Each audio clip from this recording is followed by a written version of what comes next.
We have finally made it to week one of the NFL season.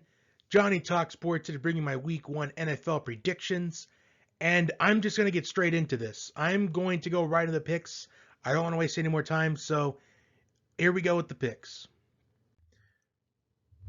And as always, we begin with Thursday Night Football.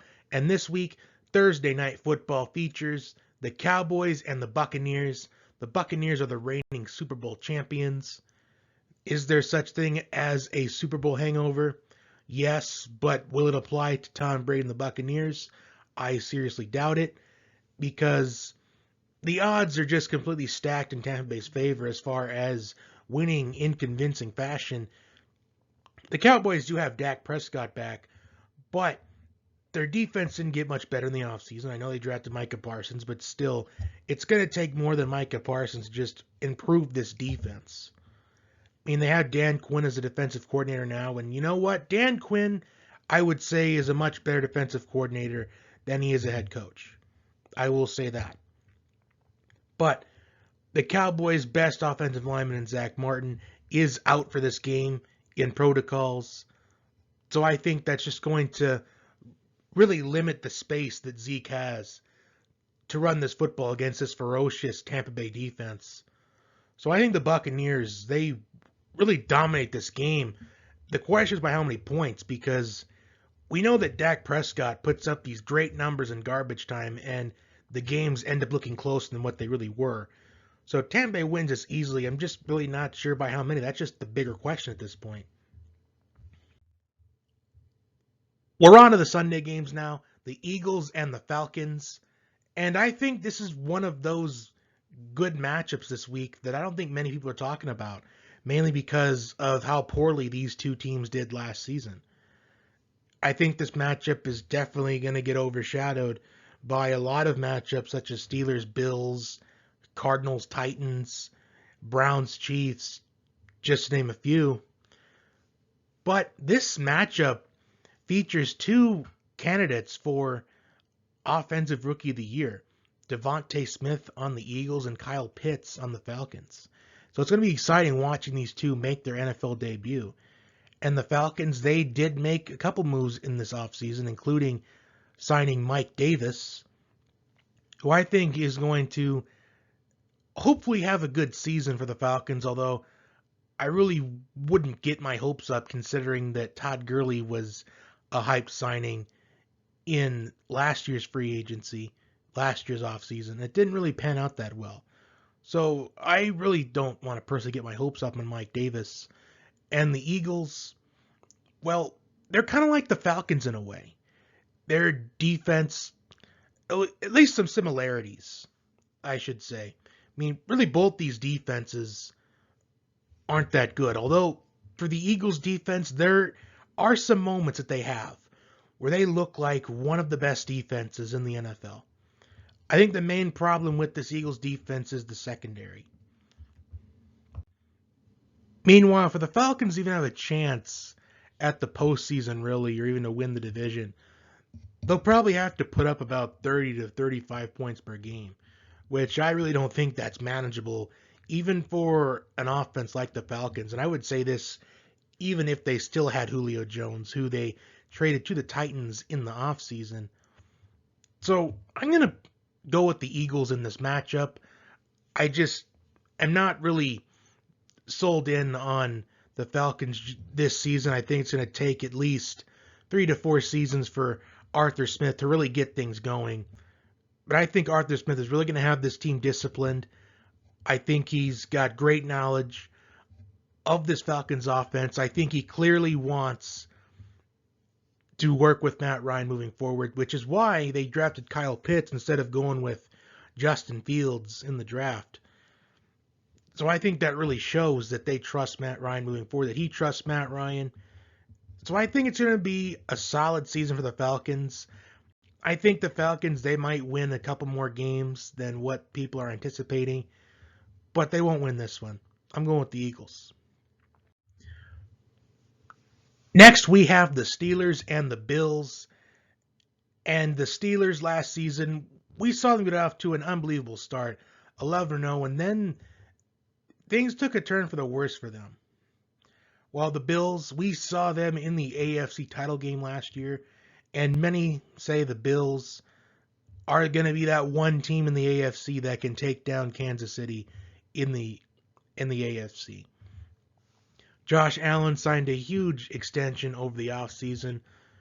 While the Steelers, they are going in with Ben Roethlisberger once again this season in what I'm going to guess is his final season. This will be his swan song season. And I'm interested to see how Najee Harris, how he's able to move this football, because the Steelers' offensive line, it's not really going to be one of the best offensive lines in football. So how the Steelers perform this season, and not only in this game, is going to be on the offensive line. Will Ben Roethlisberger have time to throw the football? I mean, we saw Ben Roethlisberger put up a bunch of passing yards against the Browns in the wild card game last year, but they were behind the entire game, so that's most likely going to happen anyways. But I'm going to go with the Bills in this matchup. I do think it's going to be a much better game this time around. I think the Steelers' defense keeps them in this game, but I'm going to pick Buffalo to win this at the very end. I'm not really sure what to expect from the Steelers this season. Hopefully, I'll have some answers within the first 3 weeks of the season. But I got the Bills. Next, we have the Vikings and the Bengals. And for the Vikings, their main problem last season was their defense. Especially early on in the season. It was young, it was inexperienced. But I think we're going to see an improvement on this Vikings defense. I think they'll be more experienced this time around.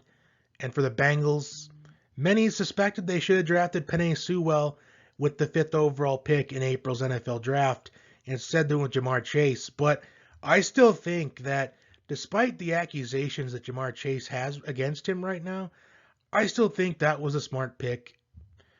Considering that Jamar Chase, I think, is going to play really well this season, it was the smart pick at the time, and it's going to still be the smart pick. Considering that the Bengals' offensive line has yet to reach their full potential, and Jamar Chase and Joe Burrow, they were teammates at LSU. They won a national championship together. So they trust each other. And one of the most important things that you need, if you're a coach or a GM, you need to have teammates that will easily trust each other. And that is what Joe Burrow and Jamar Chase have. They have trust in each other. So the way I see this matchup, I do think the Vikings offensive line has improved a bit more in this offseason. They drafted Christian Darrisaw in the first round, which honestly I feel like was a steal considering that they had the 14th pick and they managed to get him, I think it was at pick 23. And I do think that's going to really set up nice running lanes for Dalvin Cook, not only in this game but throughout the season. I am going to pick the Vikings in this one, although I really hope that we get an epic game here. I'm hoping that it's like 41-38, and Joe Burrow and Kirk Cousins have 5 touchdown passes apiece. Because Joe Burrow, I'm rooting for him this season. I'm not going to lie. Because he was doing so well in his rookie season. And then he suffered the ACL injury. And I'm just rooting for him this season. I think the Vikings win this game. But I think it's going to be one of those games this week that goes either way. So I'm going with the Vikings. Next, the 49ers and the Lions. The Lions, first game with new head coach Dan Campbell, which I think this is a great hire from the Lions. I think what the Lions need, they need a coach that is going to bring in discipline. I think that Dan Campbell, I think he's going to really provide a spark for this franchise. So I think this was, I didn't really think it was the best hire at the time, but now that I've had some time to process, I think this is one of the best hires the Lions could have asked for. Need someone that's going to bring in toughness, bring in discipline for a franchise like the Lions. And the 49ers, Jimmy Garoppolo is going to be the starting quarterback in this game. Despite drafting Trey Lance with the 3rd overall pick in April's draft. George Kittle's coming back fully healthy. And if the 49ers can just stay healthy, they'll make the playoffs this season. If not, at least win the division. But the NFC West is the toughest division in the National Football League. I would not be surprised if the Lions pulled off the upset here, because there's always that one upset or two in week 1 where you question, how did this happen? It could be right here, but I think the 49ers, I think they get the win in this game. Next, we have the Cardinals and the Titans. And the Cardinals, they made moves in the offseason, signing A.J. Green, signing J.J. Watt.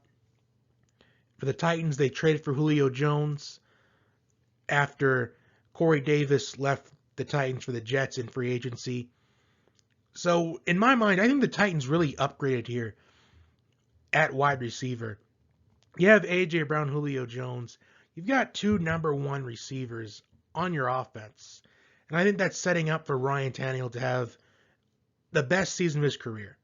Because ever since Ryan Tannehill got to the Titans, his career has really been much improved. It's probably one of the biggest turnarounds that I've seen in my time of watching football. The Titans also improved their defense. Derrick Henry, once again, the lead back in Tennessee after leading the NFL in rushing yards the last 2 seasons. I will go with the upset here. I think the Cardinals win this one. I think this is one of those upsets this week that we get for week 1. Next, we have the Seahawks and Colts. The Colts traded for Carson Wentz in the offseason, and I think this is the perfect fit for Carson Wentz. Wentz had his best season in Philadelphia with Frank Reich as the Eagles' offensive coordinator, and he was the MVP favorite before tearing his ACL against the Rams. And I think that now that he's back with Frank Reich, I think there's confidence for Carson Wentz. Not only now he's going to a much better offensive line, but he's going to one of the best offensive lines in the National Football League. And with Wentz and Quentin Nelson both slated to play this week, it's huge for the Colts. And I think this is going to be one of those games for the Seahawks where Russell Wilson is going to have to put the Seahawks on his back if they want to win this game. Because the Colts, they also have one of the best defenses in the league. And I'm going to pick the Colts in this game to pull off the upset, which I'm kind of surprised that the Colts are a 2.5 point underdog in this matchup. I think the Colts, they're going to win this by simply keeping Russell Wilson and the Seahawks offense off the field. I think it's going to be ground and pound with Jonathan Taylor, Nyheim Hines. The Colts running game, I think, is going to be a major contribution to how they win this game. I'm not really sure how many times Frank Reich is going to want Carson Wentz dropping back to pass. I mean, I get the Colts have one of the best offensive lines in the league, but you don't really want to risk injury, considering that Carson Wentz has had injury history in the past. I'd say that they'll rely on the running game, at least for this game. If I had to guess, Carson Wentz will probably throw maybe 25 passes, maybe. Could be about 30. But I will pick the Colts in this game. Next, we have the Chargers and the Washington football team. This game has gotten to a pick 'em at this point.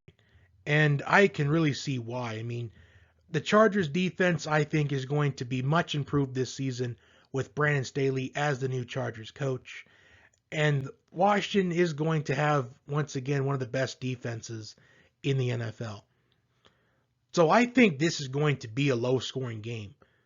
And I think we're going to see a score of like probably 17-13. I think that both these defenses are going to be good this season and in this game as well. But the football team signed Ryan Fitzpatrick in the offseason. And we know what that means. It's Fitz magic. And Ryan Fitzpatrick always seems to do good in the first 3 to 4 weeks of the season, which is why I'm going to pick the Washington football team to win this one. The Chargers, if it's a one possession game again, I would feel devastated for Chargers fans, which honestly I think it will be. This just goes as another loss by one possession for Chargers fans to ultimately be sad and be upset about it again. Another devastating one possession loss for the Chargers it might be. But I'm going with Washington. Moving on to the Jets and the Panthers. The Panthers traded for Sam Darnold in the offseason, and the Jets drafted Zach Wilson with the second pick in the NFL draft this past April. So Sam Darnold is going up against his old team, and I really do like the storyline here. The NFL might try to throw at us here with Sam Darnold going against his old team. I really want to really get a count on how many times they mention that. But the Jets, don't get me wrong, they improved with the draft. I think they drafted smart, going with Zach Wilson, second overall, and then taking Elijah Vera Tucker. The Jets, they have been drafting smart in these last couple of drafts, so I will give them credit for that. Plus, new head coach in Robert Saleh, I think he's going to, like Brandon Staley, I think he's going to make this Jets defense look better than what it has been in the last few seasons. And I think he's going to provide some discipline for the Jets, kind of like Campbell for the Lions, Staley for the Chargers. I think discipline is what you need when you're a team like the Jets. But I'm going to go with the Panthers. I think Christian McCaffrey has a phenomenal game in his first game back after missing a significant amount of games. I believe McCaffrey only played about 3.5 games last season, maybe 4.5. So I'm going to pick the Panthers in this one. Moving on to the Jaguars and the Texans. The Texans have named Tyrod Taylor the starting quarterback for the Texans in this matchup. And the Jaguars, with something that we really knew was going to happen, they named Trevor Lawrence the starting quarterback, which we were expecting. And this is the perfect first matchup for Trevor Lawrence, going up against one of the worst defenses and one of the worst teams in the NFL. So this is really great if you're Trevor Lawrence. I mean, you're happy with the situation if you're the Jaguars. But we know what happened last year. The Jaguars won their first game of the season, and then they lost 15 in a row. But I don't think that they suffer the same fate as they did last year. I think they will win at least, I'd say 6 games this season. I think they'll win 6. I think that's probably a realistic number when you have a rookie quarterback and, it takes more than a quarterback to rebuild your franchise. But I think the Jaguars, they win this game. I'd say pretty handily, but you never know. I think Tyrod Taylor, I think he could make this game pretty close, and I think this is really a chance for Tyrod Taylor to prove himself again as a starting quarterback, as he did start in that first game for the Chargers last season until medical negligence ended his 2020 season. So I really think that the Jaguars win this game, but I really want to see Tyrod Taylor keep this game close, if not steal this win from Jacksonville. Next, we have the Browns and the Chiefs, who many say this is the game of the week, a rematch of the divisional round last season. And I've seen many people say that the Browns are going to pull off the upset in this game. But you got to look at it like this. Could the Browns have beaten the Chiefs in the postseason last year? Yes, they could have. I mean, they really made it close. I mean, did they kind of get ripped off on that call before halftime in the division round last year? Yeah, probably. But the reason why the Browns even made it that close, and I'm not going to take away what the Browns did last season, but if Patrick Mahomes stayed healthy that entire game, if he didn't have to leave early, the Chiefs probably win that game handily. You got to keep that in mind. And Kansas City, they have had a history of having a tough time stopping the run. And Nick Chubb is going to be a huge key in this matchup. But Patrick Mahomes is undefeated in September. So with that, I'm going to go with the Chiefs in this matchup. And I think that this game will establish how good the Browns can really be this season. Can they back up what they did last season, or was last year just a one-season wonder? So I will go with the Chiefs. Next, we have the Dolphins and the Patriots. The Patriots named Mac Jones a starting quarterback, and they cut Cam Newton. And then it came out that Mac Jones was teaching Cam Newton the offense. So that really came as a surprise. While the Dolphins, they bring back Tua Tagovailoa as a starting quarterback. Although there were rumors throughout the offseason the Dolphins were interested in trading for Deshaun Watson. So when I look at this game, I think potential defensive battle. But you also got to keep in mind that Stephon Gilmore is going to be out for at least the first 6 games of the season. And the way Bill Belichick's philosophy is the next man up mentality. But I think missing Stephon Gilmore, I think that's going to be a bigger loss than what you would think, because Stephon Gilmore is one of the best corners in the league. And I think that there's going to be a matchup that this Dolphins offense could exploit. And I think they will take advantage of it and they win a very close game. I think it's going to be a 3-point win by this Dolphins team. And I think that's going to spark confidence for the Dolphins moving forward throughout the rest of the 2021 season. Next, we have the Packers and the Saints, and this game got moved to Jacksonville because of Hurricane Ida. And when the Saints, when they had to choose which stadium to play at, they chose Jacksonville because Aaron Rodgers doesn't really play well, not only in Jacksonville, but in the state of Florida. And this is a smart move by the Saints. I mean, you're already getting into Aaron Rodgers' head before the game even begins. Just by saying that. And Aaron Rodgers, the reigning NFL MVP, came out this season about how it's his last dance, which honestly, I don't really know why he would describe it like that, considering he's only won one championship. But you know what? I get it. He's trying to express that this is his last season in Green Bay before he goes to somewhere like the Broncos or Raiders or maybe even the Steelers. It will shock everybody if that would happen. And then we'll see what happens, or if he just retires. I'll say this, though. I think Aaron Rodgers would have retired last season, 2020, if he did win the MVP. I think once he won the MVP, he thought, okay, well, maybe I can give this NFL thing one more chance, maybe another 2 more chances. But I feel like 2020 was going to be his last season if he didn't win that MVP. But the Saints already have Aaron Rodgers in his head before the game even starts. But I will go with the Packers here.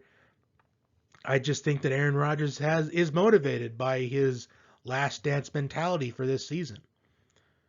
So I will pick Green Bay in this one. For the Saints, they named Jameis Winston the starting quarterback. And I think he's going to do a lot better this season. He's not going to throw 30 interceptions. But I'm not really sure if Jameis Winston will do enough to win this game. I just think that the Saints defense, there's just too many inconsistencies with it to trust it. I would probably trust the Packers defense more, at least in the regular season, than I would in the postseason. So I'm going with Green Bay. Next, we have the Broncos and the Giants. The Broncos have named Teddy Bridgewater the starting quarterback over Drew Lock. And the Giants, they made moves in the offseason, signing Kenny Galladay, signing Kyle Rudolph. Saquon Barkley is back this season in hopes of a comeback season. So there's no excuses now for Daniel Jones. If Daniel Jones can't perform this season, the Giants will be taking one of the quarterbacks in next year's NFL draft. There's no question about that. Daniel Jones has the targets to go to. So no excuses. If Saquon Barkley can stay healthy, the Giants should at least finish second in the NFC East. Plus, the Giants' defense is one of the most underrated defenses. You know what? I'll just say this. Both these defenses are two of the most underrated defenses in the National Football League. And I think we're going to see really a low-scoring game here, believe it or not. Because the Broncos' defense is going to be much improved, especially with Von Miller coming back this season. And the Giants, we saw flashes of this Giants defense last year, holding Russell Wilson in check the entire game. So who do I think wins this game? Well, I think the difference in this game is going to be Saquon Barkley for the Giants. I think that adding him into the mix, I think we're going to see a lot of screenplays to Barkley. And I just think that it's going to come down to which quarterback is going to make the plays at the end. And believe it or not, I'm going to go with Daniel Jones here. I think the Giants pick up the win here. I think it's going to be really a low-scoring game here, probably 20-14. I don't think there's going to be a lot of points in this game, but I'm going to go with the Giants. Next, we have the Bears and the Rams for Sunday Night Football this week. The Bears are starting Andy Dalton at quarterback despite drafting, or should I say, trading up and drafting Justin Fields in the first round of this past April's NFL draft. While the Rams, they have sacrificed more first-round picks to acquire Matthew Stafford. And based on the way the Rams have been playing the last few seasons, they haven't really needed first-round draft picks. So the Rams, they just need to hope that this whole thing works out. And so far, I think it's working out just by trading quarterbacks because they upgrade from Jared Goff to Matthew Stafford. And I think adding Matthew Stafford, I think that could put the Rams towards the top, probably top 3 to 4 offenses in the National Football League. In fact, I think it's going to be up there with probably the Chiefs. I'd say probably Bills and then Ravens and probably the Rams right there. They'll probably at least have the best offense in the NFC. And Cam Akers, who we saw at the end of the season just go on a complete tear his Achilles in the offseason. He is out for the season. They trade for Sony Michel, although it has been revealed that this will not really hinder into Darrell Henderson's carries. So Darrell Henderson still appears to be the lead back, regardless of the trade of Sony Michel. But the Rams, at least, they have depth at the running back position going into this 2021 season. While the Bears, David Montgomery, who had a phenomenal season last year, although he got the majority of his work, we didn't really see him put up these numbers until Tariq Cohen went down. That's when he really got his role expanded when that happened. But I just don't understand why they're... You know what? I get this. Never mind. At first I didn't understand why Andy Dalton was starting this week, but then I remembered, you know what? It's best not to put a rookie quarterback in this kind of situation going up against the best defense in the National Football League from last season and who's probably the best defense in the National Football League at least period, going up against a monster in Aaron Donald, and you got a beast of a cornerback in Jalen Ramsey. I think the Rams win this game, but when are we going to see Justin Fields? I think we will see Justin Fields at some point this season within the next few weeks. I think if the Bears, if they start to struggle, and I'm talking like they're probably 1-3 after the first 4 games, they'll probably go to Justin Fields. So I'm going to pick the Rams to win this week. And finally, Monday Night Football, the Ravens and the Raiders. And no offense to either of these two teams, but I don't understand why this is the Monday Night Football game this week. The only valid reason that there could be is because they wanted to really advertise the new Allegiant Stadium, considering that this is going to be the first time that they will have fans. So I could get that reason, but that's probably the only valid reason. Personally, I wish they probably could have had this game, probably on Sunday night, and then put the Bears and Rams on the Monday night game, although we usually get 2 Monday Night Football games in week 1, so I don't know why we're not getting a second Monday Night Football game this week. But the Ravens, they have been devastated with injuries already, particularly in the running back department. J.K. Dobbins and Justice Hill, their top 2 backs, well, two of their top 3 backs are out for the season. Gus Edwards moves into the RB1 position. And they have worked out running backs such as Le'Veon Bell, Todd Gurley. So if I had to guess, within the next couple days, they'll probably sign one of these running backs, and they'll probably get quite a few touches in this game, in the games. Probably, maybe they're, 10, 15 touches. Considering that Lamar Jackson is really a main source, if not the main source, of the Ravens running game anyway, I still think that this doesn't hinder the Ravens' playoff chances. So I think with the draft pick of Rashad Bateman, I think that's really going to open up some more space for Mark Andrews in the red zone. And for the Raiders, many say they reached by drafting Alex Leatherwood in the first round, which honestly, I don't think so. I think the Raiders, they improved their offensive line. And I think Derek Carr, I think he's lined up for a good season. I think Henry Ruggs is lined up for a good season. But I could possibly see the Raiders pulling out the upset. I wouldn't be surprised because their fans are going to be energized. It's the first time they're in this new stadium. They're going to be loud the entire game. But in the end, I'm going to pick the Ravens to win this game. So that will do it for my Week 1 picks. For review, I have the Buccaneers, Eagles, Bills, Vikings, 49ers, Cardinals, Colts, Washington football team, Panthers, Jaguars, Chiefs, Dolphins, Packers, Giants, Rams, and Ravens all winning this week. Like, share, and subscribe. And until next time, have a good day.